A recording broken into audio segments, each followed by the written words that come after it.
Welcome everyone. Welcome to Fish Easy. We are live on a Saturday evening here near the Toronto area to thank you all for a very wonderful season. It has been wonderful to share with you some of the Fishroom little groups of fish that I've been spawning lately. Yes, thank you Able Aquariums. Thank you for joining us today. We're looking at baby fish fry. In this particular view, you notice that we're looking at a breeder box, but I wanted to demonstrate today something about when you get a large spawn like this, you can't let them stay in the breeder box for very long. Today marks this very special day, and indeed we are going live today with a wonderful opportunity to express thanks for all of you to staying with me for many videos. In fact, we're now pushing, well, today's the 100th video, and this means a big accomplishment to say that, you know, that's a lot of videos made here and there and posted and for people to enjoy. And what we're going to do today is talk about some of the various things in the fish room, kind of go around. Gary Peacock, welcome, and you caught me live, of all things. Thank you. Must not be a hockey game tonight. Yes, wonderful to have you all on board. And just to give you a little more, and Hatchery Man, thank you. So we've got 3 people and 3 congrats. I appreciate that very much. I'm going to show you a little bit about this breeder box. I just hung it on the side of a 2.5 gallon. This little 2.5 gallon, I got it ready. It is fresh, cleaned out. I had some other fish in there, moved them on. So on this 2.5 gallon, what I wanted to do is make sure the heat was up. So I'm using a small 25 watt heater that is set for 78 degrees. I don't need to grow angelfish, which is what these are. Aqua Malik, yes, thank you so much. We've got a moderator in the house. And these are his angelfish, which I have hatched out here. And thank you, Malik. These are ready now. This is the batch that you gave me, and they were just covered in fungus. They were like stuck to all the fungus, and at the bottom, a big pile. So I painstakingly removed the fungus, and we did that. And these fish are ready to go into this tank. So I've been conditioning them. So the best way to condition them to go into a new tank is to simply put the breeder box on that tank. So that's what I'm doing here. Now I'm anxious to see what they'll be like, so we can go ahead and move them. So it's a simple feat because these things are wonderful. The fact that all you have is the same water. So now the water on both sides is the same. I'm not going to do too much fancy dancing. It's just a matter of putting them one into the other. The best way I found for something like them one into the other, the best way I found for something like this is to go ahead and just put the whole thing, is to go ahead and just put the whole thing in, you know. Now they've been doing this the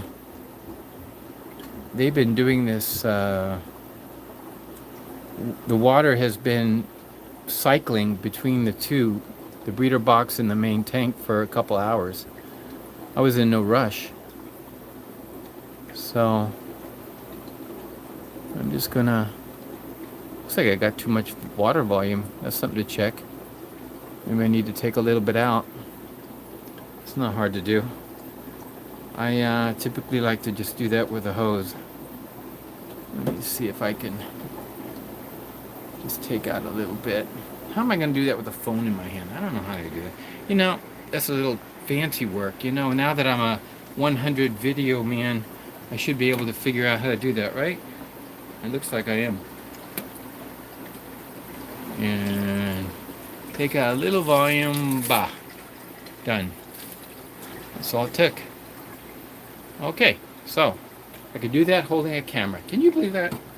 I can't. All right, guys. So sorry about that. Just to make sure we didn't have any overflows. situation. So I'm just going to slowly dump them in. Give them a turn. Slowly pull it out. This RO water cable is in the way, but no problem. A little tight maneuver here. And there we go.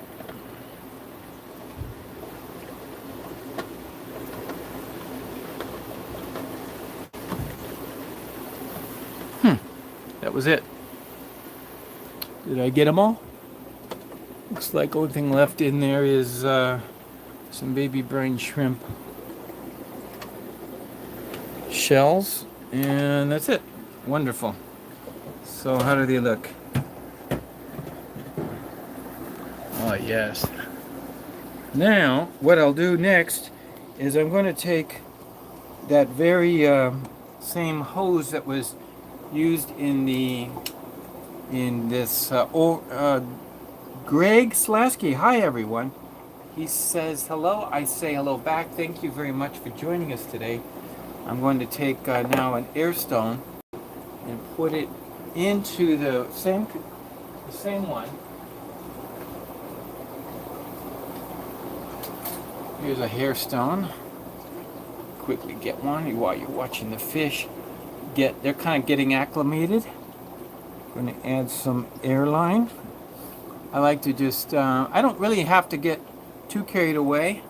I do have some new filters to show you. I just ordered a few more of the small Inky Dinky ones. And for a 2.5 gallon, the Inky Dinky ones are very adequate. So what's an Inky Dinky one? I'll show you in just a second. Thank you. Yeah, these little guys are looking good. I fed them a couple hours ago and they still got full stomachs. Red Laser 100 is a big number. Congrats. Thank you so much. That is true. I got an actual email from YouTube stating 100. Or actually they said 99, so so today's 100.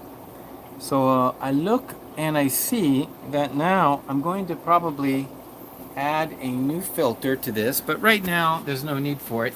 This is the tank where I use this overflow. So this overflow will be used on this tank constantly because there's so many in here.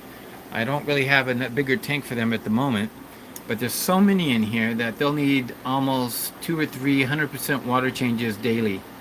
And I'll do that via the bucket system. So I'll take water, fill up the bucket, and then just drain it and drip it out using the overflow into the sink. So I've done this before and it works very nicely. And then when they get to the point where they are eating and they're good size, I can take them out of here and move them. The ones that were in here before are now over here in a 20-gallon long, and they're starting to show a little color.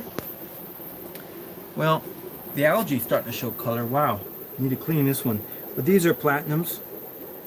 Are they platinums? Yes, these are from the brown side. I call them brown side pair, but they're actually platinums. The term brown side just means they laid eggs on the brown side of the tile. But yeah, this is the exciting. This is what it looks like when you move that many fish into a 20-gallon long. It's just hundreds, and they just go on forever. So they're going to need a little clean out. Each day is getting to be more and more work in each of the tanks. So that's the news there. The angelfish just got moved while we were doing that, and 100, 200, who knows? That could be very well 300 angels. Yep, that could very well be 300 angels, and we'll lose maybe a small percentage along the way. No big deal though. There's always a small percentage, but if you get a majority of them, a couple hundred, it'll be nice.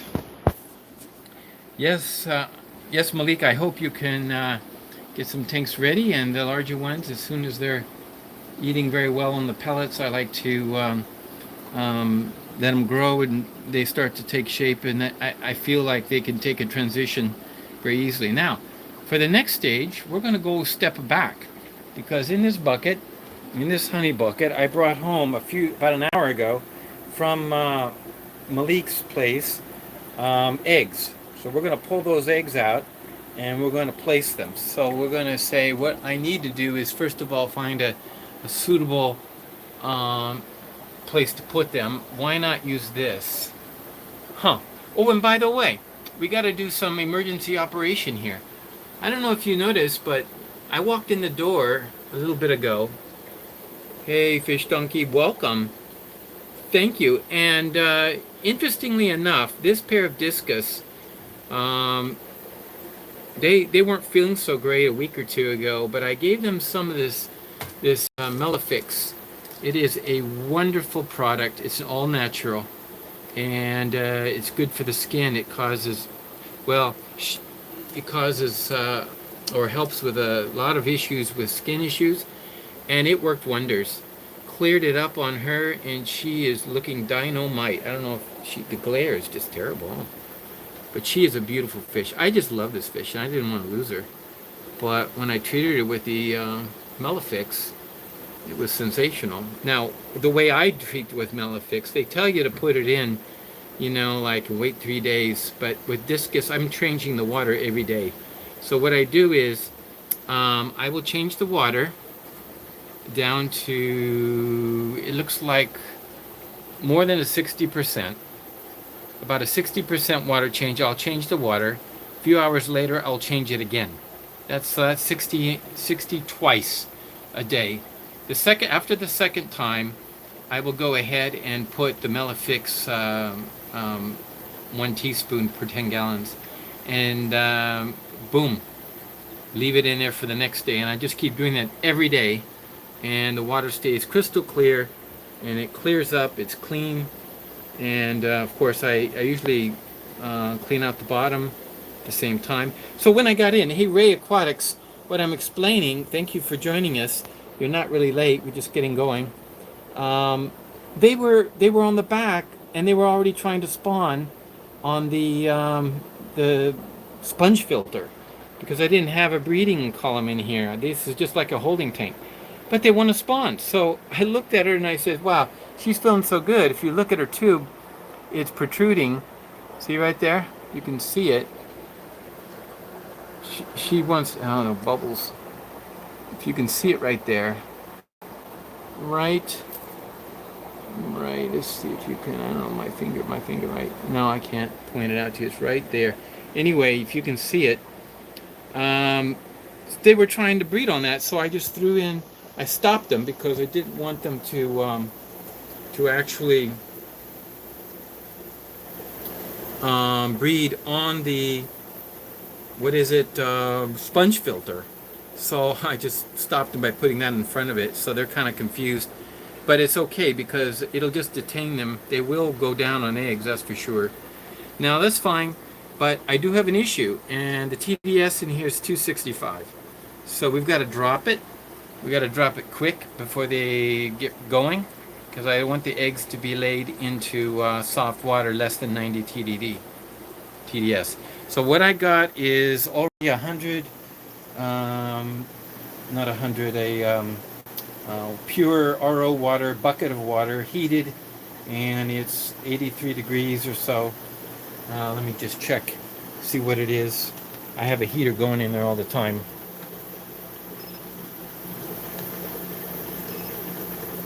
It says 78.8. Usually it's around 80 something. 78.8, okay. All right, well, that's it. 78.8 is not too bad. The room is even warmer than that. It's 83. We're looking at a room that's 83 right now, 44%. And I think what will happen is the bucket, I can just use this water and replace. That's about 5 gallons. That's about half of this tank. So what I'll do is I'm just going to do a quick water change, and then that will drop at least the TDS, and then as soon as the water replenishes itself in the bucket, heats up, I will do another water change, and I'll just keep doing it until it's below 90. And that way, if there is any eggs laid, they will hatch. Because right now I know if they lay eggs, they're not going to hatch. And it's not that, I mean, I don't need, they just finished raising a hundred discus. They were right here last week, if you remember. I took them all out, and now they're in the grow out center at Aqua Malik's. So I have to take a look at them over there at another date. So that's a beautiful fish. I just love that color. I love the brown, the light brown with the blue contrast. So, in fact, yeah, I actually like her more than I like him. He's maybe albino. He doesn't seem to have very red eyes, but he's very yellow. He's not so much albino or pink. To me, he's very yellow. It's kind of an orangey yellow. I don't know what you would call that. Very attractive fish, actually. Yeah, they're trying to get to where their spot was they were cleaning. I think I disrupted them long enough I can give them a good clean out, you know? I think that's what's important. Just to give them a nice opportunity. So these fish are going to settle in, and we'll leave them for now. And let's get our attention over to the eggs. I'm going to show you, I'm going to set the camera down. We'll set it back so you can see what I'm going to do. Actually, let me position the camera. So, there we go. So we got a lot of activity. These are the small filters I'm talking about. I picked up a number of a half a dozen more this week. And I have them over here. This is what they look like in the box. They're Aqua Top Classic Aqua Flow Sponge Filter. Now, normally I would think that when I first got them some time ago, a year ago, a couple years back, I had some, and having some bubbly with fruit juice added, a little mix. Cheers, I guess. I don't know. Welcome to the 100th video of Fish Easy. Hope you have your beverage of choice handy with you. I like bubbly. It's carbonated water, basically. I can mix fruit juice and make my own flavors. So here, this particular item, Aqua Top, Classic Aqua Top, is a very small filter, and actually I would think that this thing is not much good for anything. They say up to 10 gallons. I would never use it in a 10-gallon tank. I would not want to use it. And I have found that there are many applications that I have smaller than 10-gallon tanks. I have these, for example. And we talked about last week, I don't know if you were on, when we were looking at the Lucipinus, and the little feet on the bottom of this elevate the filter off the bottom just enough so that they have a perfect hiding spot. So the newly hatched fry actually have a great spot to go under. They like to have a hiding spot. Catfish are like that, but the Lucipinus, Synodonus lucipinus, or dwarf petricola, is a fish that they congregate in caves, and then they'll come out and they zip around, but they need to have their little cave and a place to go. Well, this little thing fits perfect in here, and I started a new one with the new batch. So this is the first batch, this is another batch, but these are ready to move to a 2.5 gallon. I'll probably move those. I have a 2.5 gallon on the other side.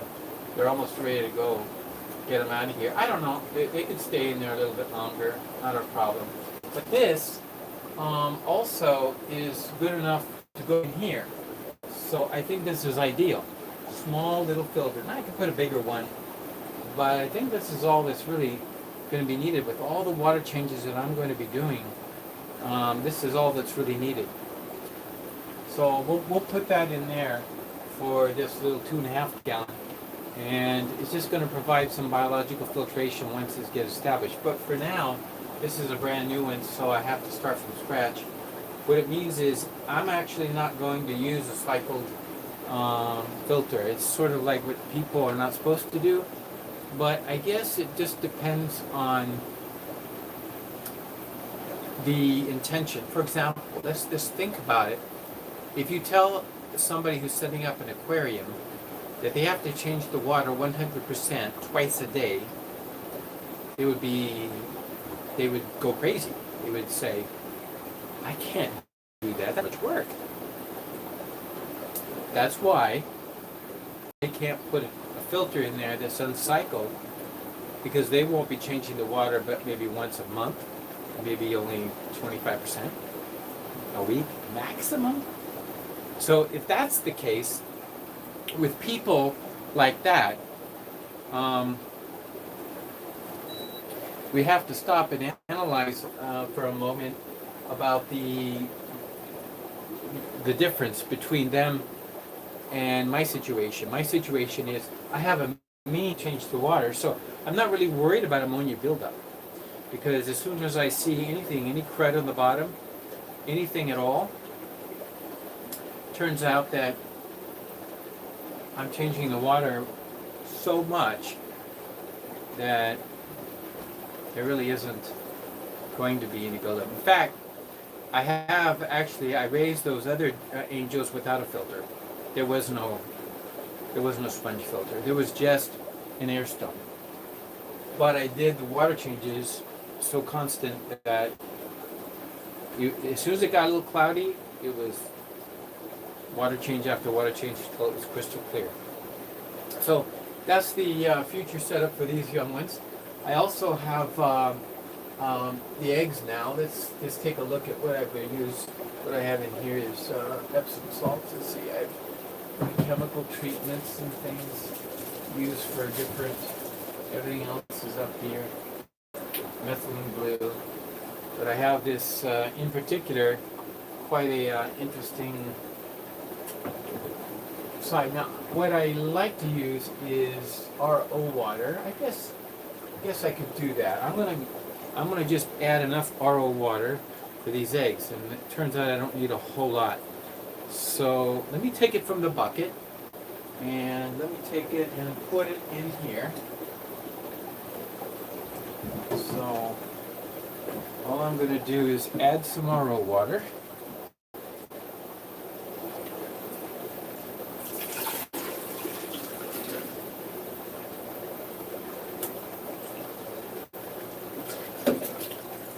And the reason I'm using RO water is what? What reason? Simply to make the eggs hatch easier. It's not for breeding purposes. This is just low TDS water. It's not even RODI. It's just RO. So there is a small amount. But why don't we just measure it? I've got plenty of water in there, probably way too much that I need for this particular batch. I'm going to measure it, and we're going to see what's in here. Looking at, okay, 9 TDS. So it's pretty low. It's low enough. It doesn't have to be perfectly zero. So now I'm going to take the eggs. Let's move the eggs out. Today, the eggs were transported via a bag. So all I did was we added water into the bag. And as you can see, we put the tile that the angelfish laid on. And I'm just going to pull the eggs out of the bag. Well, actually, I don't need to pull the bag out. I'm going to just pull the eggs. I guess I just wanted to show you how we had done it. Okay, there's the eggs. Eggs go in. Eggs at the bottom where I can see them. And that's it. And now, what I will do is simply, no heater. The room is warm enough, 84 degrees right now in here. So what I needed to do is, I will add, oh, how do you like them apples? There's a planaria moving around. We're going to get rid of that puppy. He's running around. That tank needs to be cleaned, Malik. You can see it. I've picked up snails before. Let me see if you can see the planaria zipping around. There he goes.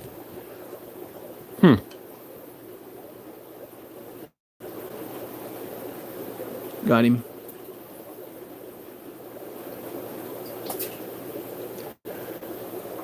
I think there's another one, yeah, a little one.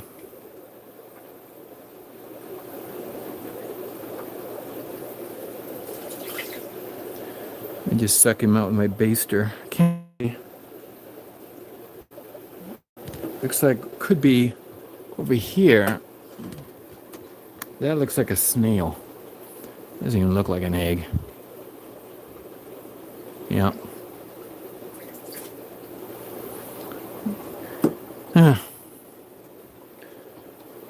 It's hard to get. Okay, so two planaria. I don't know if the methylene blue will curtail their. I don't know what methylene blue does to planaria. But at any rate, I got him gone, running around on there. If I see another one, last thing I need to do is have him chomping on angel eggs. So all I'm going to do is I'm going to put an air stone, and then I'm going to add 5 drops of methylene blue. For the water volume, 5 drops is what I use in the breeder boxes. For this amount, I might put 6 or 7, that amount of water. So get the concentration at a decent, and then I will, as soon as I will try to pick off with an eyedropper any fungus eggs or eggs that go bad. It looks like there's about 15 eggs out of that group. I will take a picture before I put the methylene blue. I like to take a picture of the batch, and I use it in my notes. I use the Google Notes called Keep for just recording things like that. Okay, so now you saw what it's like when I get eggs. I bring them in, I hatch them, they go into this breeder box. These are also, if you take a look over here, we're looking at this breeder box has also angelfish, and they're ready to move on to a 2.5 gallon.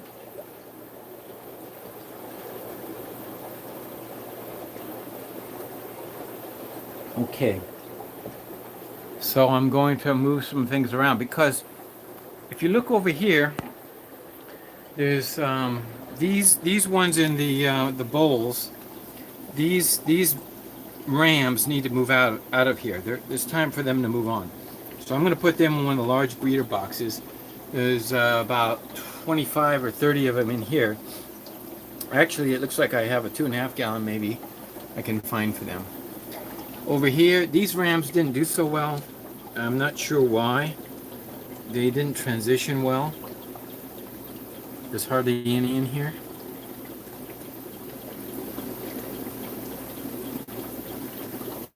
See the vinegar eels. Yeah, I don't even know if there's many in here. Sometimes a batch will be like that. Hundreds may hatch, but it just depends. Sometimes they're not good. Over here, for example, the Lucipinnis are doing great. They love to get underneath that filter like I told you.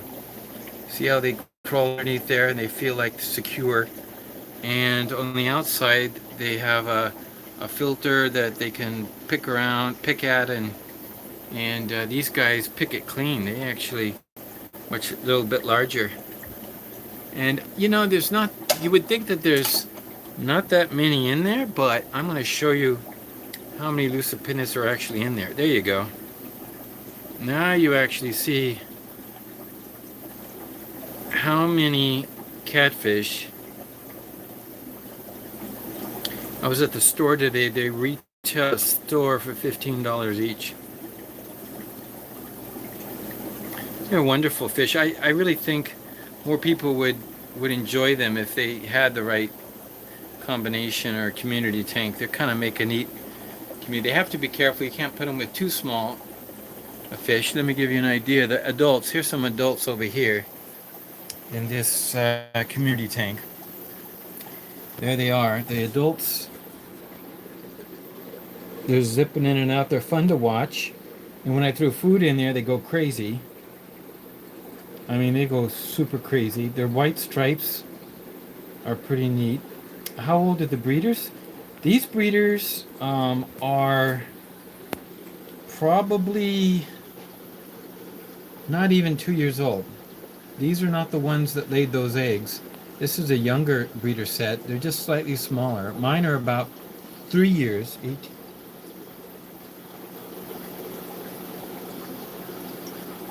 Mine, mine, I think they were very small when I got them in 2019. So 2020, they're about, yeah, mine are 3.5 years old, the breeders. And it takes 2 years, I would say a good 2 years for Lucipennis to start breeding. And when they start breeding, then they really go to town. But you have to be patient. So if yours are just over a year, you could check to see if they've started breeding. But I wouldn't be this despondent if you found that there's no breeding because they're just not old enough. They need another year maybe. The smaller ones, by the way, are not runts. The smaller ones are actually the males. So be careful not to ever choose your catfish by their size and say, well, just give me all the big ones. You'll end up with all females. What you really would like to see is a colony because they interact a lot. You can see inside it. There's actually in this tank, in this little log here, there's actually about 12. There's 12 in there. They come from two sources, and these 12 become accustomed to one another. But like, look at that little one on the end there. He's definitely smaller than the majority. So I would say that's the male. And the females get pretty big. We look at the breeders over my 20-gallon long. You're going to see the difference in the size between the males and the females. So that's what you got to be careful. Don't just go with the big ones. That's not going to help you.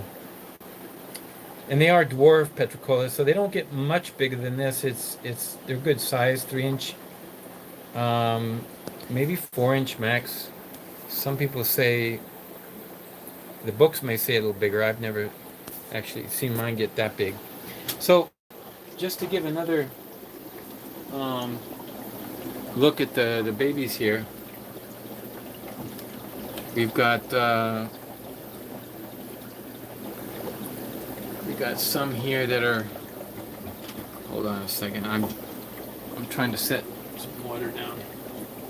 Thank you. Okay, there we go. Sorry for that. I made you dizzy. I was straining a minute. Okay, so then you see these are just born June 28th. So this was June 28th, and this is how big they are. So these are not even a month old, but they're doing pretty good. I have great news about this. I have some great news about the Lucipennis. Last week, if you were on the big tour at Malik's channel, you will have noticed that there was a time we went fishing and we tried to get in there and pull out. This is the breeder. This is my breeder setup. It is full of, it's got some, it's my breeder setup. It's got a lot of beard algae. One day I'll kind of do something about that, but for now, there goes a male. I saw a little one over there. Hi, Roman. Jeff. Wow, a lot of people have joined us. Now, what I want to point out is when I went fishing Wednesday, was it Wednesday or Thursday? Thursday, I think it was. That's 2 days ago. And I pulled out a ton of eggs. So I just pulled them out and put them in the tray.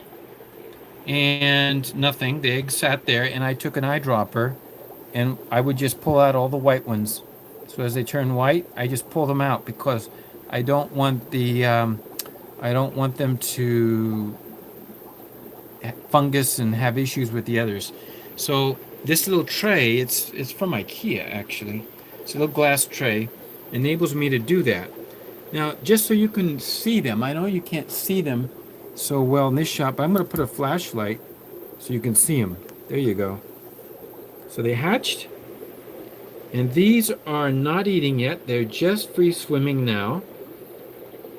And these came out Thursday. So they were eggs on Wednesday, and they probably hatched. When did they hatch? This morning or yesterday? Last night or this morning was I noticed that the eggs had hatched, and here they are. So I did a rough count, and I think there's at least uh, again I would say 150. They're pretty good. I usually lose a few here and there, but honestly, these guys these guys are pretty hardy. But they're a nice fish to have.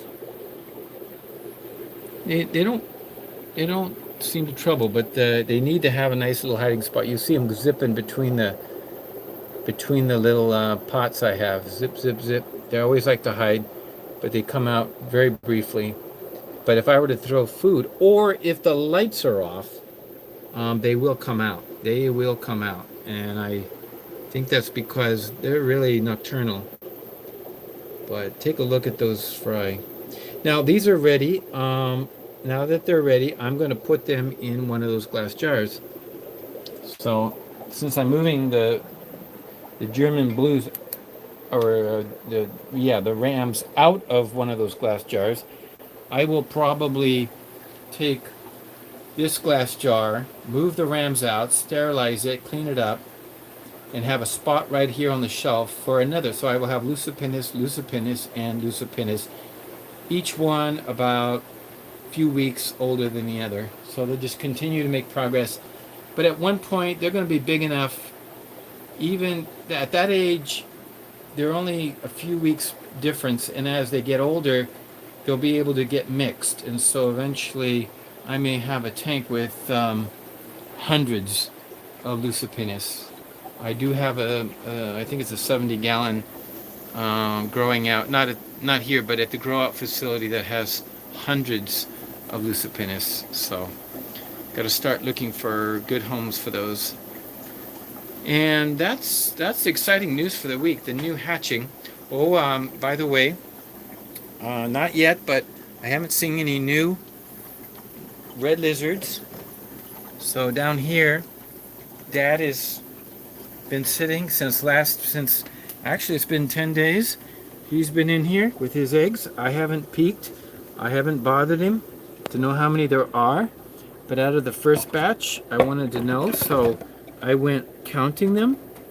And for some reason, these guys love to hang out, believe it or not, right above the bubbles in the floating plants. If you look close, you'll see how many. 1, 2, 3, 4. Well, one of them might be a cherry shrimp. Well, look at them in the back. 1, 2, 3, 4. I see 5 red lizard. Oh, another one. 1, 2, 3, 6. There's at least 6 in there, hiding out in those leaves. They just love the flow, and they love the plant. It's kind of neat. So I leave them in there, and then of course throughout the tank, if you look around, you'll see them. Here is a small young one from the first batch of June 10th, and right now it's July 16th, so they're only 5 weeks old. And Dad's going to be spewing out in the next week another batch of babies. Now, how many total? I have counted at one time. I have looked around this tank and found them and spotted up to 10, maybe 11. Because if you look in the plant, look at the plastic plant. There's one in the back there. They like to hang out on this plastic plant. Same thing, I think it's from the flow. They really thrive in this tank. So I'm letting them thrive. I'm just letting them go to town. Cherry shrimp in there don't seem to mind. In fact, those cherry shrimp, those weren't really. I moved them all out into the tank above, and there weren't supposed to be any cherry shrimp in here. But then somehow a couple got left behind. Next thing you know, they're popping out everywhere. So the cherry shrimp seem to do their own thing. But these red lizards, they're all fed with baby brine shrimp. They love the baby brine shrimp. All I have to do is throw it in this tank. And let's do that now. I'll show you. Here's the hatch. This has already been deshelled. This is live baby brine shrimp. and I've already so you can see there's quite a few in there. So that's a lot. That's actually too much. So I'm just gonna put it in here like this, and I'm just gonna dump what I want. Okay, sorry about that. It looks like I dropped that a second. Now there's a cloud of baby brine shrimp, and it just goes throughout the whole tank, and those little babies will hunt those down. The baby brine shrimp land somewhere, and they just go running over and suck it up. So I'm gonna try showing you also. There's still some on here. I'm gonna dump it here. Show you what happens when catfish get fed. And so you may say, oh, okay, the food comes in, and that's when the fish come out. Fisherman 64, welcome.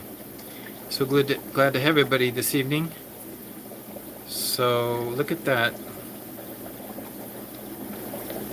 They get excited when they know that there's some food that's been thrown in there. And so you might see a couple and they're running around. Next thing you know, they've doubled their number, and then you wait another minute and poof, they've tripled their number. It's like they come out of the woodwork. They kind of know when their mates are eating something. Same thing over here. This one has less, but let me see what's underneath here.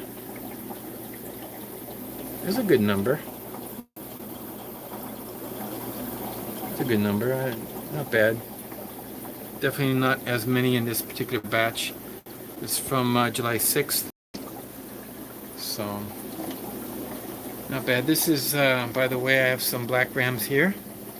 I want to talk about the black rams. This is a new batch of black rams. They're just starting to become free swimming. I want to show you, somebody asked me earlier this week about a behavior. Once they start going free swimming, you'll notice that they hang out at the top of your water. So I don't know if in the wild the mom and dad goes and fetches them and brings them back down, but there you go. There's an example. I can't quite focus. Why? I don't know. I just gotta go back a little bit. Oh, sorry about that. So the adhesion of the water going up the sides of the glass, adhesion, and so they find this nice little spot where they can just kind of be trapped and be held there. They don't have to exert much effort to stay up. And so that's what you're seeing there. So they're going to do that behavior for a few days before they drop down. This is a batch of black rams that got mostly fungused, and they were fungused before I put the methylene blue in there. And out of the batch, this is what came out of it. It looks like there's a good dozen is all I could save. That's the problem with fungus. It will take out your entire batch if it can. So if I can see one at the bottom. See, they all come up from the bottom, and you can find most of them at the top. So that's why I feed vinegar eels at this point or stage in their life. They're not quite big enough to really dig down and start gulping down those brine shrimp. But while I'm here, I'm going to go ahead and put a feeding of baby brine shrimp in with these guys. Let's see. We have to remove the lid. I'm going to move them later tonight. Okay. We'll go ahead and just give them frequent feedings of baby brine. Their bellies still already look quite full. They could go sometime without. But you know what? What I found is smaller feedings more frequently are much, much better. So these are angelfish. And these are also from that same brown side pair. So they're doing very well. You can tell they're angelfish. When they eat, they kind of eat vertical. They just get used to that. As far as activity, I haven't checked to see if I have any fry yet. I'm not expecting any fry from my Illuminatus. The Illuminatus and this particular blue-eyed pseudomobile Illuminatus. There looks like 3 females right there, and no, and there's like 4 males or so. But the shrimp love the spawning mop. But I don't think the shrimp are bothering the eggs. The Amano shrimp stay on the outside. If there's any, the nice thing about the they're going crazy over the baby brine shrimp now because what I threw in here will leak out the weir, and so when I give a feeding to the babies, there's always a residual feeding to the tank, and that keeps them happy too. So I don't really have to feed them; they get plenty, and they're getting excited. So, but those Amano shrimp, they love that mop. So anyway, yeah, that's what's going on in the nursery today.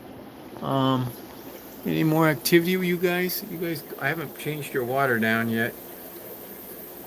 Yeah, they're kind of looking it over. I kind of stopped them midstream so they wouldn't spawn. So good. Maybe once I change the water, it'd be great. Jimmy P's Aquariums, welcome.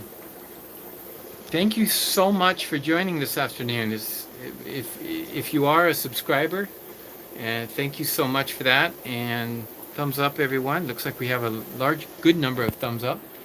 Now these angels, these are in the 40 gallon. When they outgrow this 40 gallon, that's when Malik, you can take them over. As you can see, these are platinum angels. I think they're not platinums. These are the ones that are more marbled. The platinums were the ones with the brown side we were looking at. Those are all platinums. So these guys are getting nice. There's just a lot of them.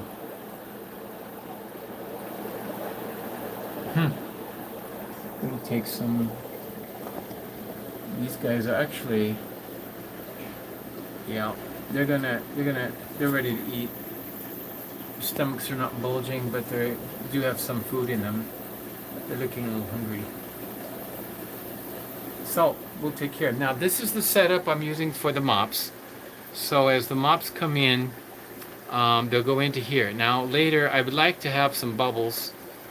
I would like to put just a little bubbles to break the surface of the water.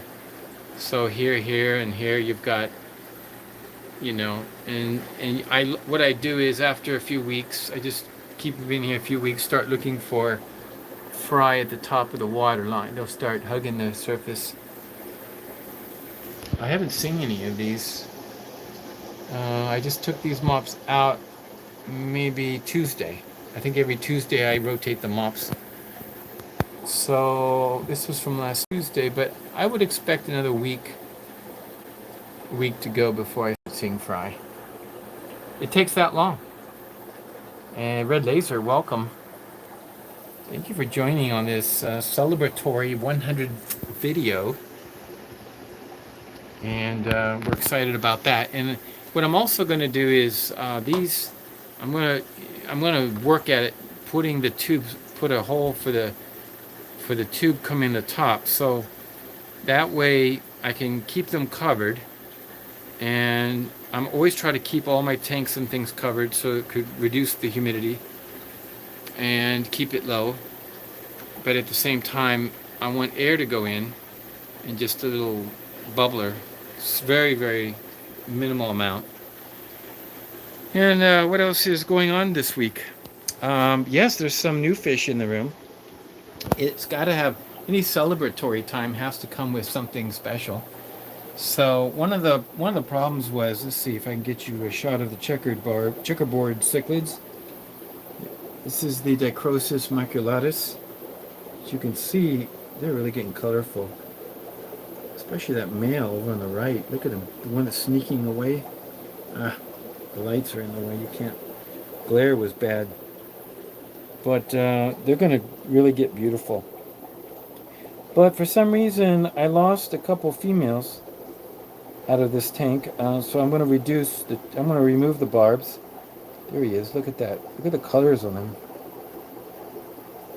They have a very snaky way of of zipping around a tank.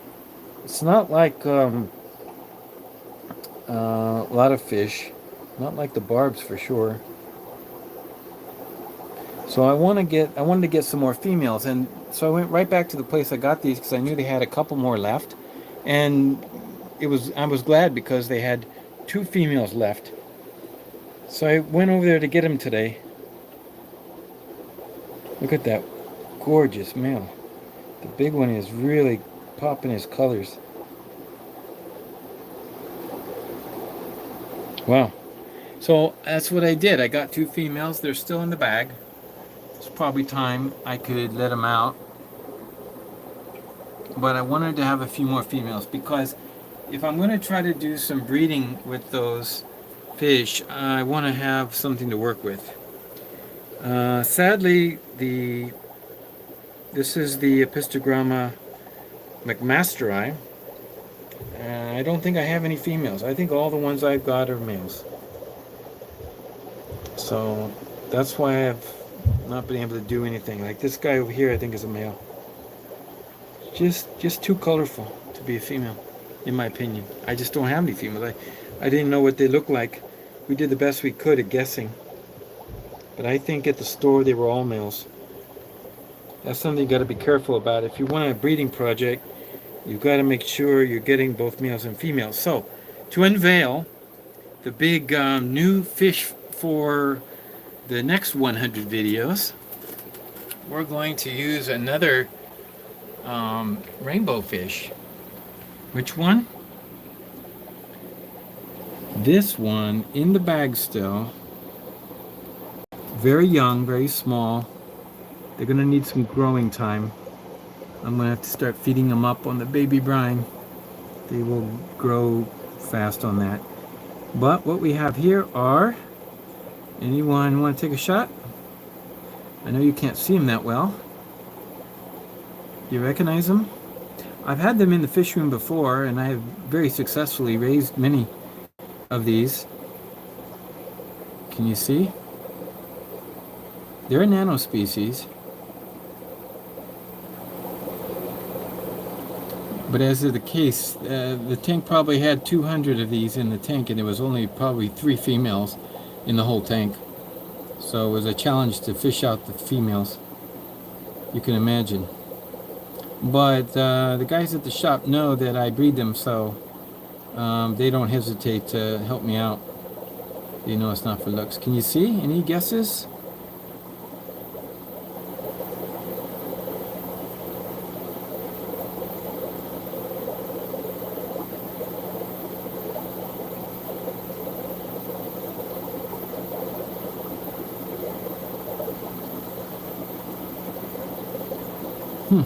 Lisa Sparkman, welcome. Thank you for joining us tonight. These are what they call threadfin rainbows. They're not a pseudomogul, but they do have a bright eye at times, and they will get elongated fins, and they get quite beautiful when the males are displaying. So, yeah, they're Werneri. So, there you get a better shot. Some female, male. The males have more of the fins. Females have a different fin setup. So I'm pretty sure, like this one in the foreground that just went by is a female. If they have long ventral fins, long fins on the underside, definitely male. So those will take a little time to get mature, but give us a month or two more and we'll see. So I'm planning on using them in these tanks. I'm using this tank as ram setups. I've got them ready. I got males in each one, and as you can see, the males are ready to go. I just need some conditioned females. Now, how do I get conditioned females? I'm going to show you how I do it.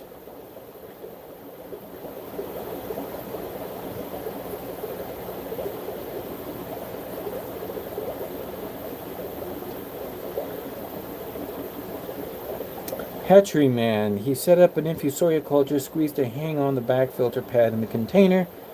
When will the infusoria kick in? Okay, if you use the culture like I do with the red berries and you set up the water and everything, then you added the other, it takes 3 weeks to peak. So before 3 weeks is up, you're going to see something. But my guess is that you're going to see the culture peaking at 3 weeks. So that's why you have to always set up your cultures long in advance of your projects, your breeding projects. You have to set them up with the expectation that, hey, I'm going to have them ready on hand, and then every 10 days.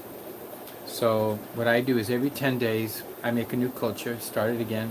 10 days later, start it again, so that it's 10 days apart. So as soon as you're peaking at 3 weeks, or the say 20 days, not 21, but 20. So at 20 days you're peaking, you're using that one for the next 10 days, you're using it up.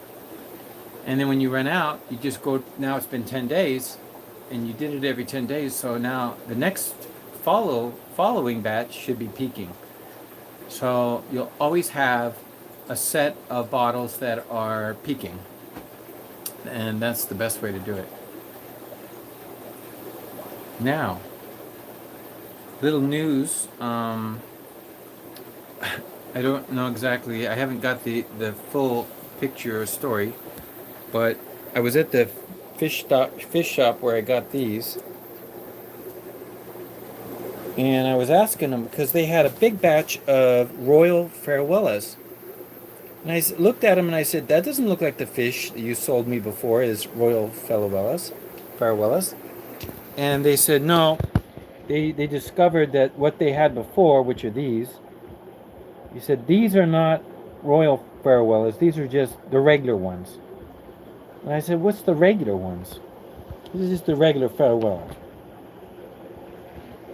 So I'll have to go back and see if I can catch them. It was kind of at the end of the day, and they were anxious to get out, so we didn't spend a lot of time, you know.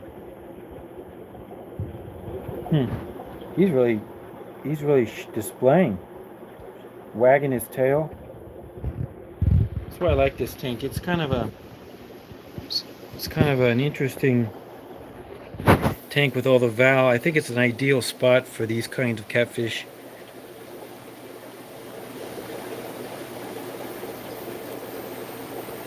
I'm anxious to see if they'll breed in here. They might, but they might not.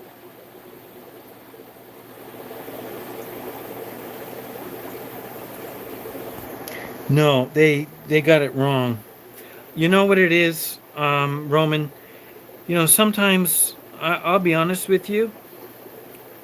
Half the time, and I sympathize with these guys. You know, they look at a list, they order something, and when they get something, it's not what they ordered. Sometimes it's not what the guy tells them it is, and you know it right off the bat.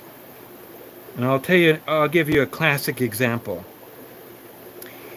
Classic example was a few years ago, and I said, look, I'm looking for mascara barbs, and they got them, and I was so excited I ran over there as soon as I heard that, yeah, you got mascara barbs, and I purchased 30 of them.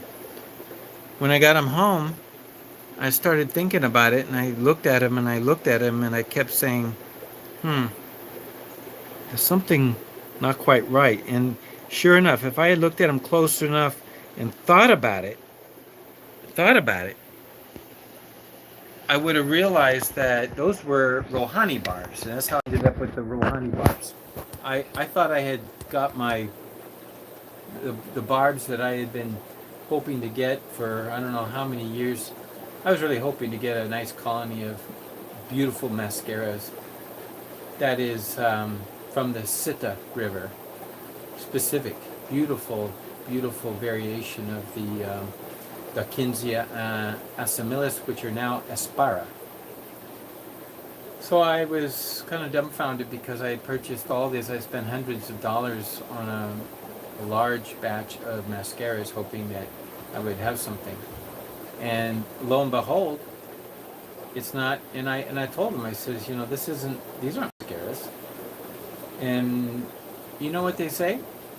It's what they say 99% of the time. Well, that's what they were sold to me as.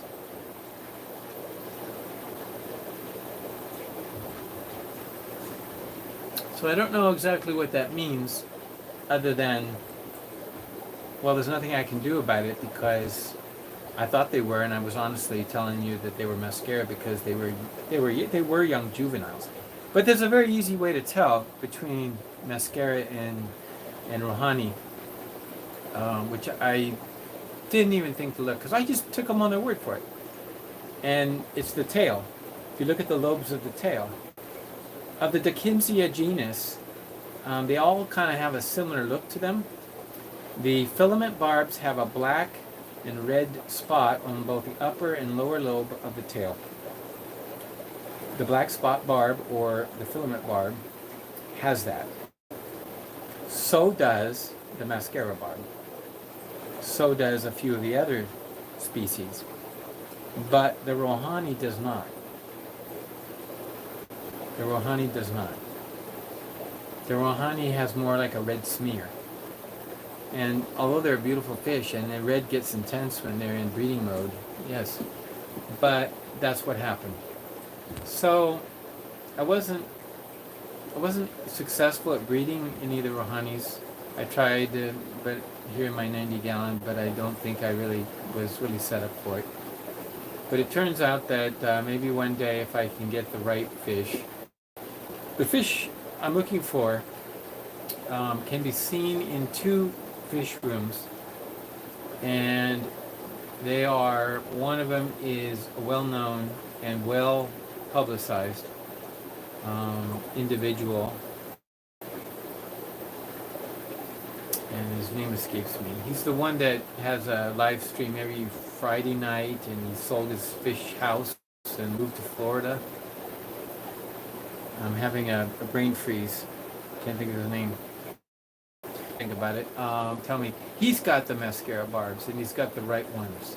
There's two kinds. One from the Sita River is the one I'm looking for. So he's got them. He would say they're Dickensia assimilis, but actually they've been renamed, and they're Aspara, from what I can tell from just looking at his fish. Really nice. Yes, LRB. Thank you, Red Laser. I hate it when I can't think of something. So LRB Aquatics. There you go. So he's the one that has him. He features him in the background, and he also Lucas Brett's also really. He likes to show off those barbs because I think he really likes them too. So if you have a big enough tank, they're just fun to watch. They're fun to have, and they're very active, and that's why I like the Dickensia species. Now our friend Stubbs Aquatics just picked up some Dickensia, but different species, of course. And I don't think I've seen him connected tonight with us, but he usually is connected with us. He just got the a different species. I remember it now which one it was. I can picture it in my mind, but the name coming to me, which fish. So the other individual who has them, that shows them off and just makes me drool because his are ideally gorgeous. He's an individual not on YouTube. He's on Facebook, and he posts videos constantly on Facebook. And if you're into barbs, by chance, and if you're not a follower of Albie Howgate, then you're missing out. Master breeder of anything that comes across him. He breeds hundreds of fish, and he loves to have tanks full of hundreds of fish. He doesn't breed them to sell. He breeds them to enjoy hundreds of fish. It's just amazing.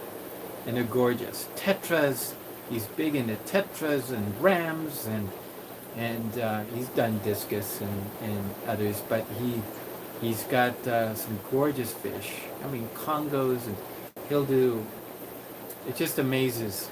Aurelius, yes, Aurelius barbs. Thank you, Red Laser, for reminding me which one it was. Albie Howgate, Can you spell his name if that's who you're asking for? It's Albywhowgate. Albie Howgate. An older gentleman who loves rock and roll, and I've been a follower of his and on all the barb discussion groups and for a couple years now. But just go through his pictures. He's constantly posting. It's just amazing. Well, he'll post older pictures too. But I really admonish anyone who's interested in barbs and tetras and check out Albie's Facebook page. That's where you'll see tremendous. He posts on the barbs discussion groups. So apart from that, we got on the subject of mascara barbs. I don't remember exactly how we got onto there, but let me see. Oh, we were in the process. I was going to show you how I condition up the female. Let me move this bucket of water out of the way. Okay, let's take a look at this 20-gallon long. It's underneath here, and this is like what I call the bullpen. I wish it was cleaner.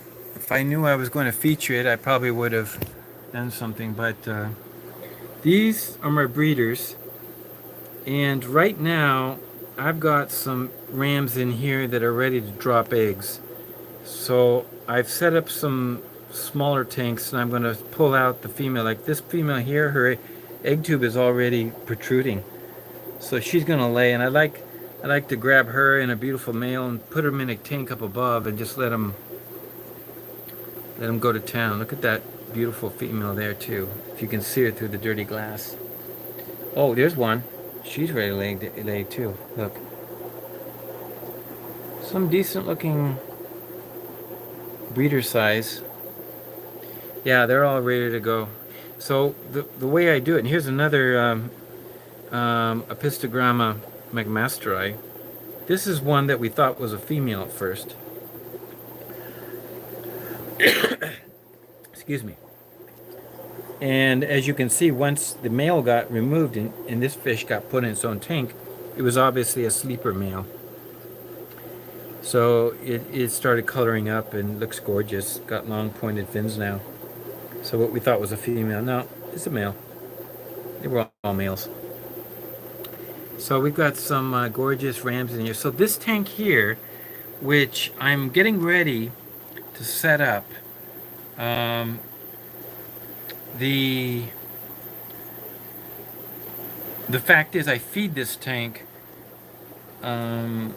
constantly with live worms, maybe some Daphnia or whatever. Any live foods I have, I will go ahead and put them in here. So just to give you an idea, these guys are getting fed up with all kinds of good foods, and this is also where I have the L147s. But mainly these are growing out. These are not really the mature L147s, the leopard frog plecos that I think are ready to breed. Maybe this fall they will be, but right now I haven't put in caves. I'm going to put in some caves just to start letting them get it used to it. But as you can see, they're in here. There's about 10 of them. Not sure. I've raised half of them, and I got the other half from Malik, and I got some from another source, I guess. But you can see they dig holes, and they're trying to build their own caves. So I need to go and redo this tank a little bit. But what I'm going to do is remove the males rams and put them in tanks of their own. And then when a female down here gets ready. You mean, Craig, you saw your 134s trapping? Is that what you mean? Were they trapping, or just they were going in and out of the caves? Yeah, that's curious. So, I mean, these guys, they're just so gorgeous. No wonder. I like these fish. So we're gonna, my German blue ram production is kind of halted for a month or two because of space limitations. Oh wow, yes, he says. Okay, they're trapping. Very nice. Yeah, I think now is the time I better get this set up for at least make it into a pleco breeding setup. And then what I'm going to do is I'm going to condition female rams here. And when they get this to this point where they're very, very plump and ready to go, that's when I'll move them into a breeding setup.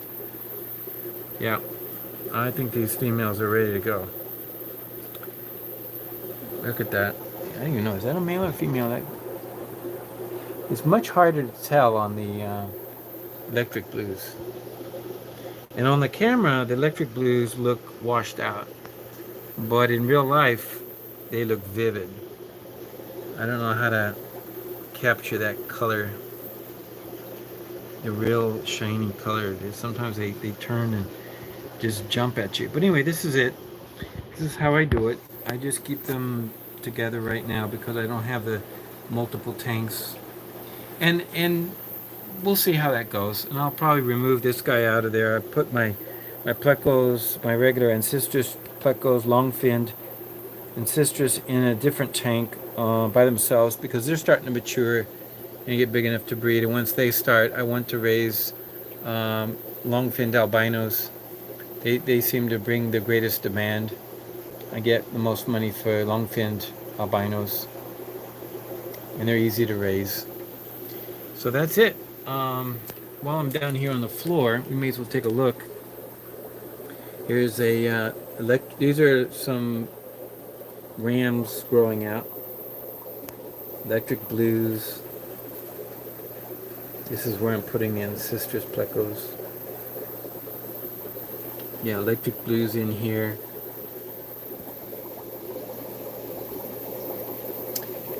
And 20 gallon long. That seems to be an ideal space. If I had to work with only 20 gallon talls, I would do that too. But 20 gallons is a good size.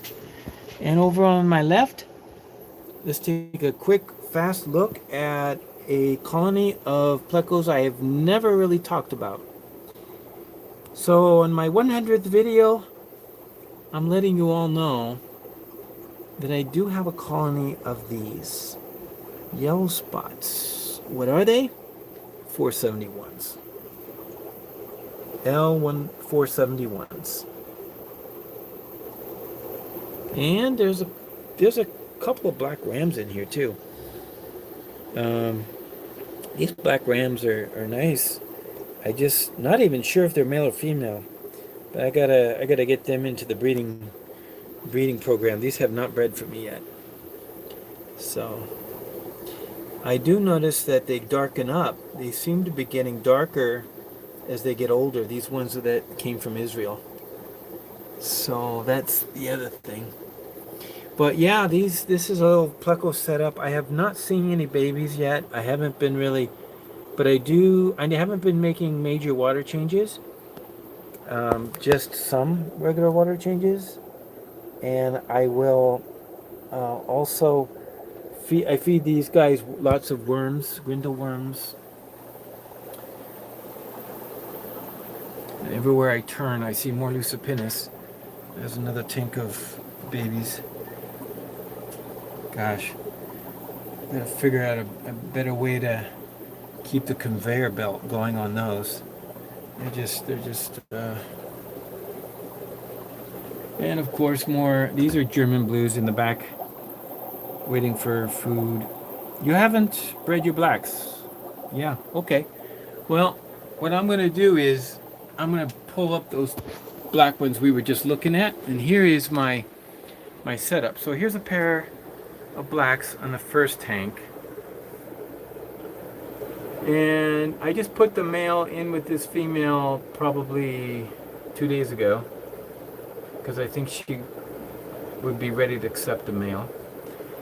And this is a tank that's empty. So we saw some beautiful German blues down below. I'm gonna put a in here, a pair in here, and a pair in here. So we're going to get some. And I think another idea is I had to put the pairs together all at the same time. And the purpose of that would be to get the spawns to come out at the same time. So that's the concept. So I'm going to try to get them so that they're all coming out. So when they come over here, we're going to put the breeder boxes, line them up.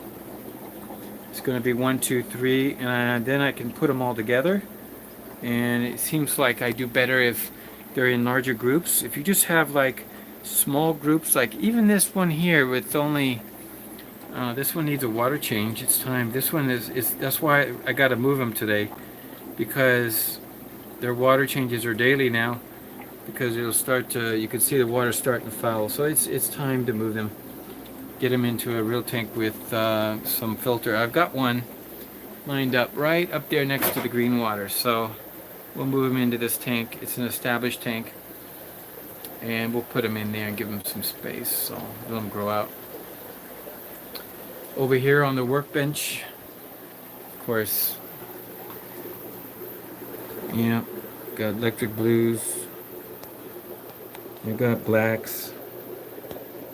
These blacks they're decent. And then of course, blue turquoise discus and blue turquoise discus from the same batch, but split into 2 tanks. What I didn't tell you was, yeah, the pair, the blue turquoise, went down on eggs again, and then they hatched them. And I was thinking, wow, you know. So if you look on the pair, you'll see the fry. If you look close, you'll see the fry zipping around. Let's see. They're not that big. Let me turn. Usually it's easier to tell when they're like this. Let's see if you can find some. See them on there? The layer is terrible because there's no lights inside the tank. There you go. You look closely on the inside, you'll see them on this. I don't even see them.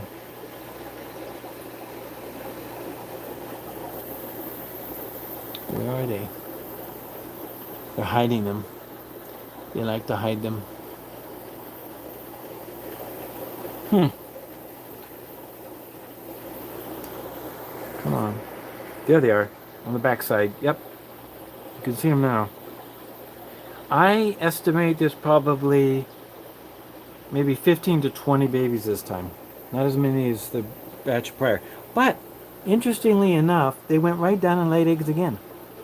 So you can see they've got eggs, and they just went and laid those eggs, and they're watching over those eggs while they have babies on their backs. So the pair is very prolific, but I don't know how this is going to work out. I have a feeling this happened before with my other discus pair. They did the same thing, and I end up with babies of different sizes on the backs of the parents because they weren't that far away difference. And these, as you can see, are probably already a week on the backs of the parents. But at 3 weeks, I'm finding at 3 weeks old, the young discus have to be taken away, otherwise they will eat the skin of their parents and do damage.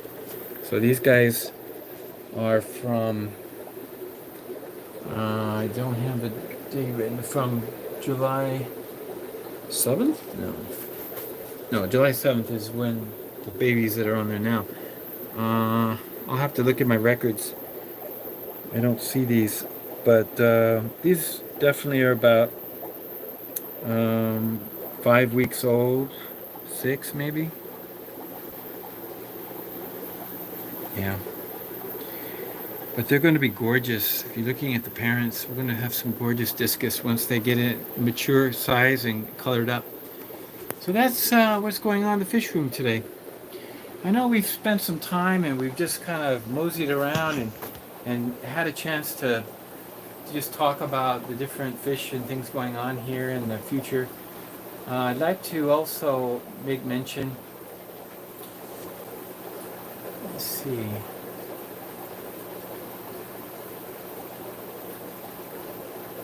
Okay, Craig got 52 fry out of his leopard frog. Great.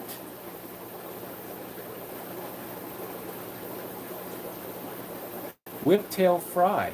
Okay. I have not been successful at breeding those. They're new fish for me. They're brand new. We only had them a few weeks, so we'll have to learn this together. So it'll be a journey. If these do these whiptails do lay eggs, we're going to give it a we're going to give it a try in a couple of ways. We'll do some research. I have a number of books, and I'd like to share those books with you as time goes on. If I find a book and it has some good information in it, I will share that with you. I also know that learning to do something new when it's a different style, different breeding, is does take a lot of effort.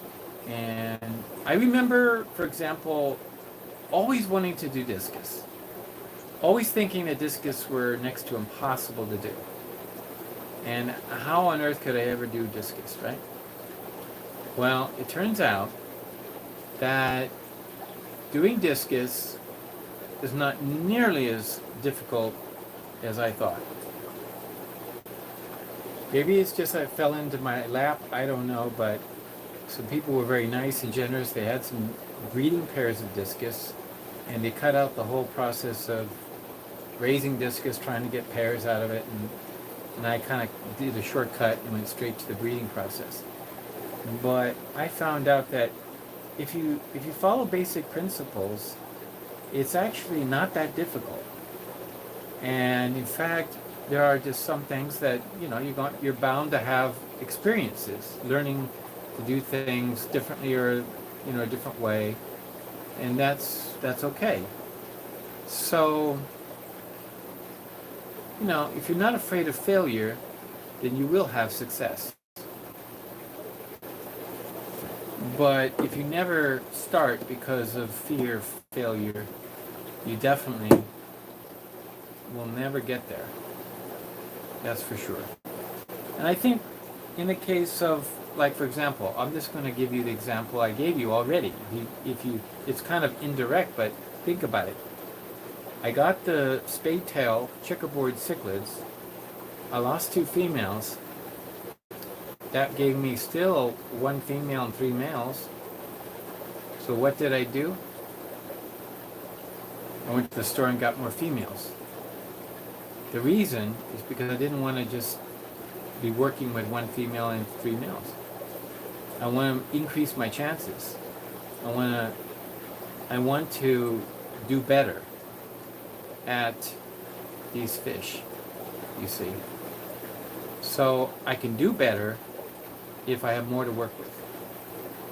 But in the case of the whiptails, I could only get 6, these 6 when I got them, and there were only 6 available. I grabbed all 6, and 2 of them were quite small, and the 2 small ones died. So now I'm down to 4. But what do? Work with what I got. When I was at the store today and had the Roy whiptails, I didn't feel like jumping on it and buying a bunch more because, these are the ones I really wanted, or because I really don't think that was the case. But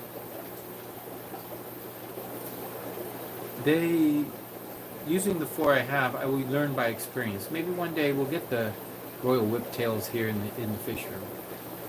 But isn't it kind of interesting that if you give yourself greater opportunities to succeed in the beginning, you will. Now, I'm going to tell a story about the black rams because I received from one of you subscribers let me just take a swallow of my juice. I received an email, and it was with a question. It said, where did you get your black rams? So I told him the whole story. And it's sort of like this. Yeah, I've got tanks and tanks and tanks of baby black rams, right? How did I get there? Well, it wasn't by buying a pair, and it wasn't by buying 4 or 6. I actually, first of all, had an opportunity, bought 3 pair sight unseen.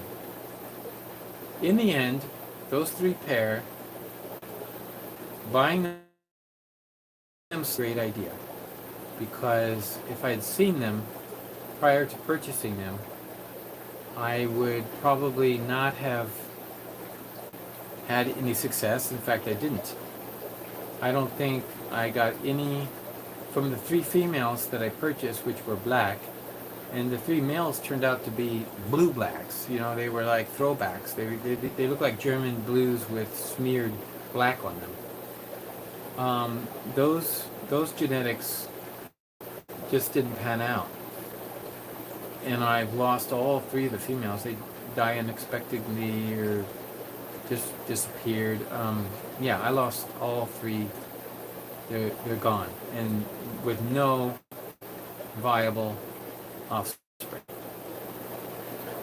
But when there was a import made by one of the local fish stores on black rams, and Malik got wind of it, he informed me so that when it came in, we jumped on it, and I went and bought 6 pair. I went and bought or picked out actually pairs. Well, they were hard to sex, but I picked out 12 fish. That may have been expensive to do it, definitely. But you know what you end up with is much more chance of succeeding. And I think that out of all those fish, I only have left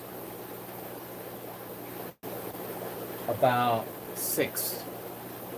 Because I also went back to the store and purchased from another store that got an import in. I picked up 4 more, 2 from the Czech Republic and 2 from Israel. But they got picked over before I got there. So I wasn't able to get some nice males. I was only able to get more females. Well, anyway, having females is not a bad idea, because with rams, it's so easy to lose a female.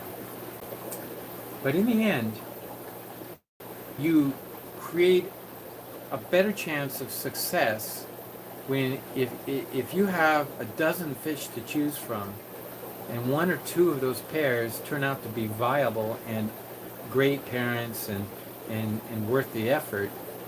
That's all I was expecting. I was not expecting to get 12, 13, 14.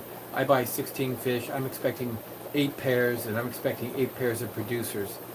No, it won't happen.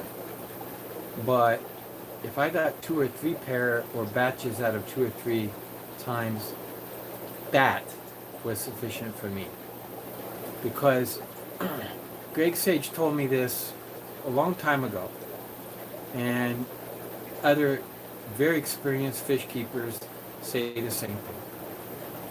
You get fish, you import the, or I say imported, I don't say you're the importer, but you get fish from that which has been imported at the local fish store. And in those cases, they are fish from water from another place on Earth. They go in the Fishroom, they may or may not be able to reproduce, and if you can get them to reproduce, save those fry. Don't be quick to sell them off. You can sell the parents, but get fry that were born in your fish room and are accustomed to your water parameters. And as time goes on, what's going to happen is a couple generations in your fish room, and you're going to have great success. So that's why it's important to be patient, because a breeding project isn't like, I'm going to buy a bunch of fish, I'm going to breed a bunch of fish, and once I buy them, that's it. I'm going to be set for life. No, it doesn't work that way. What it means is that you're going to need to take the progeny and be selective out of what is left, what is coming out of the batches. And you will be selecting, now let's take a step back. Somewhere way back, when those original fish that you purchased came from Israel or any other place, Remember, they came from a group of offspring that maybe they got picked over firsthand. Maybe they got picked over. The very best ones get shipped up and scooped up and shipped off to Germany. You never saw them. So what you're working with out of the batch is not even the best of the batch. It's the best of maybe what was in the local fish store at the time that you made the purchase. And that's all it was, because you picked them out. I want that one, this one. I don't want that one over here. So think about it. That's where it's so important to then take the best of your progeny and keep those as your breeders. So I'm not worried about the fact that most breeders that I purchase and when you add it up, did I spend $1,000? Maybe not that much, but in the end, I did spend quite a few $100s here and there, throwing them at pairs that were not viable and other groups of fish that turned out to only have few viable pairs. But in the end, I think in the end I will get my money back, because out of the young that I produce, that's where it's coming back from. It's not coming back from the breeders that I have. I sold one pair to a gentleman, and I probably shouldn't have. I probably should have kept the pair. But one of the nice pairs that were breeding well and taking care of their own fry. To me, it was just like one of those ideal pairs for people who want to raise rams naturally in their own tank and see them raise their fry. And they were black. And so, of course, it was a pretty penny because of their value. They were a mated pair, they were proven, they had already raised 2 batches of fry, and it was worth it. But for me, I still think the value in the breeding program here is not in that pair. For me, it's in the progeny of that which I've already produced.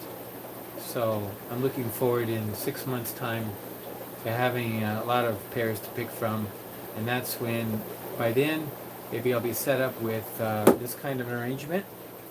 Maybe I'll have 1, 2, 3, 4, and another row of maybe 8, and then another row of maybe 12. Maybe I'll have 12 tanks just set up for breeding pairs of black rams.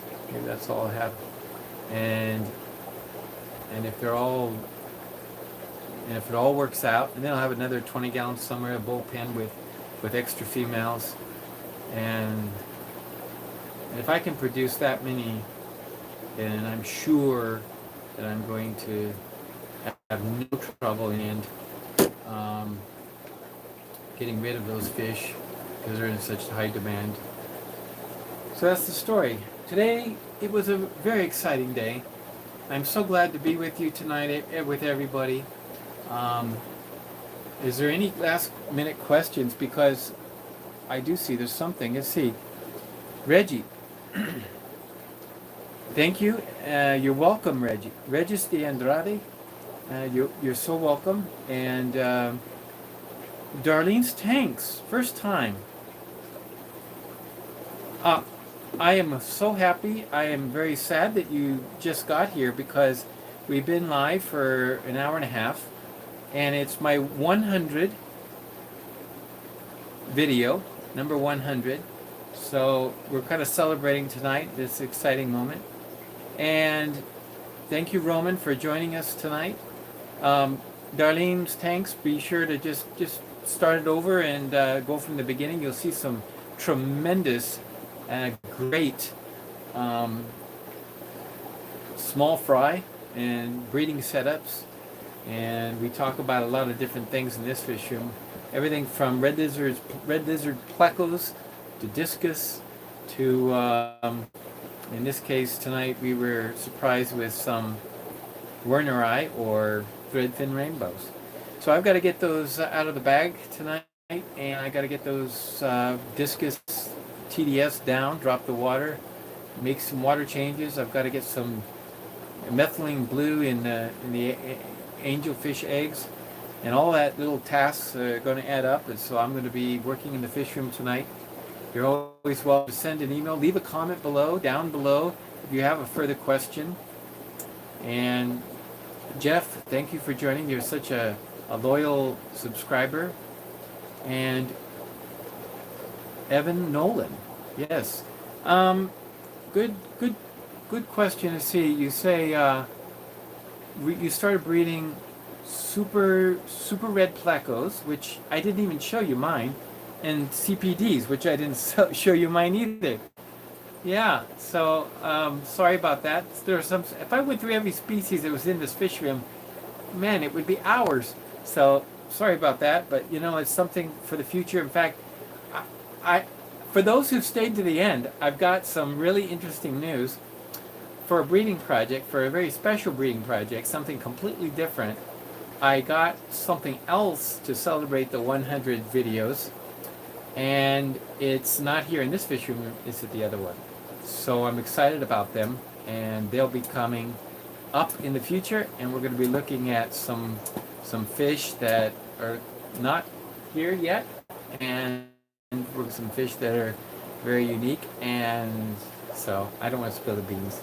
I just want you to come back. I just want you to visit. Be sure to subscribe. Be notified when I post another video.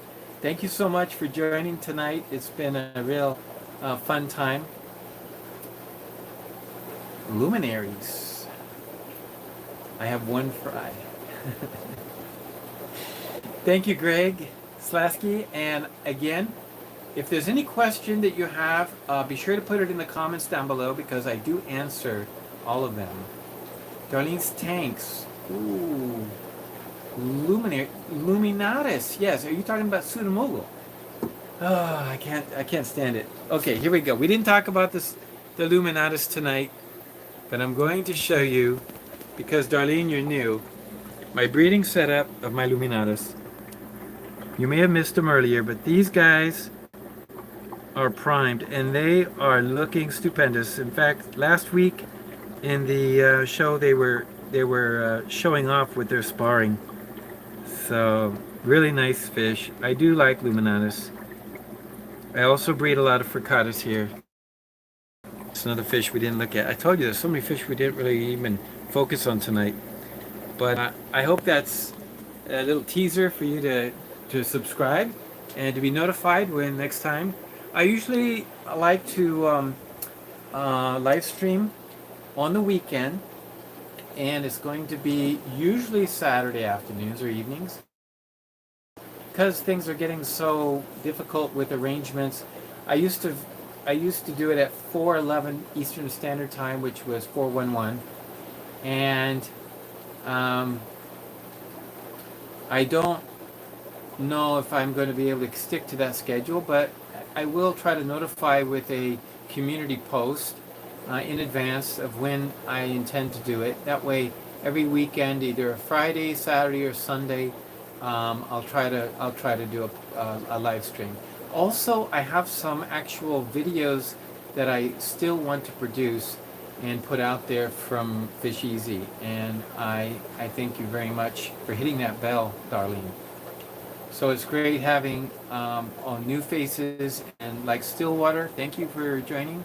You're peeking in. We got lurkers out there, but if you're not a subscriber, then you may be missing out on some future breeding projects. And I'm always with tips and things I can share with others, because I want everyone to succeed and have fun with the hobby. It is an addiction, sad to say, but it's a good addiction. So enjoy your fish and take time to just watch them, spend time learning about them, and enjoying them to the full. So good night, everyone, and we look forward to the next time when I can jump on live. And again, thank you so much for your support. Couldn't have done it all this last year and in the future without your support. So thanks, and stay in contact, but most of all, keep it real.